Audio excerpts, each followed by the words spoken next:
দেশীয় জাত উন্নত প্রযুক্তি, প্রাণী সম্পদে হবে উন্নতি। এই প্রতিপাদ্যকে সামনে রেখে জাতীয় প্রাণী সম্পদ সেবা সপ্তাহ ও প্রাণী সম্পদ প্রদর্শনী 2025 উপলক্ষে উদ্বোধনী ও পুরস্কার বিতরণী অনুষ্ঠান। বরিশাল জেলার হিজলা উপজেলায় 26 নভেম্বর সকাল 10টায় র্যালি করা হয়। র্যালিটি প্রধান প্রধান সড়কগুলো প্রদক্ষিণ করে উপজেলা হেলিপ্যাডে প্রাণী সম্পদ কর্তৃক আলোচনা সভা হয়।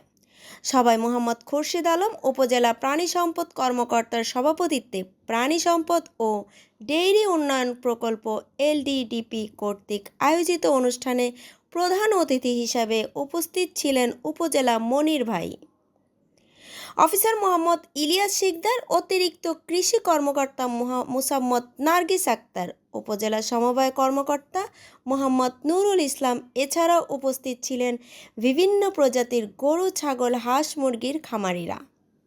পরবর্তীতে খামারিদের মাঝে পুরস্কার বিতরণ অনুষ্ঠিত হয়।